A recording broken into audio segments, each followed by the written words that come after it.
దేవుని వాక్యం చదువుకుందాము.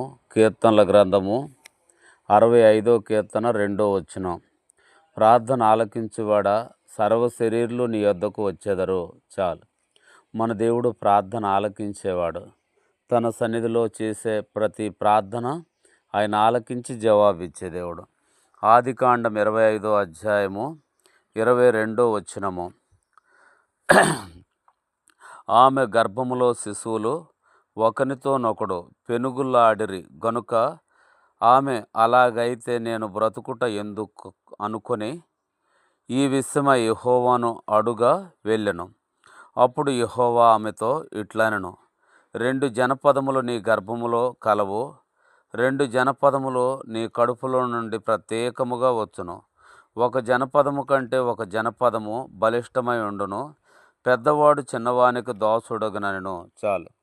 కాబట్టి రెబ్కా ఇస్సాకు భార్యాభర్తలు.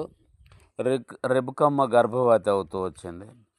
నెలలు నిండినప్పుడు, ఇంకా కానుపు దగ్గర పడుతున్నప్పుడు శిశువులు కడుపులో పెరిగి ఒకరితో ఒకడు గుద్దులాడుకుంటున్నారు, ఒకరితో ఒకరు పోట్లాడుకుంటున్నారు. అది రెబ్కమ్మకి ఎంతో బాధ అవుతూ వచ్చింది, ఎంతో ప్రాణానికి వేదన కలుగుతూ వచ్చింది, కడుపులో నొప్పి అవుతూ వచ్చింది.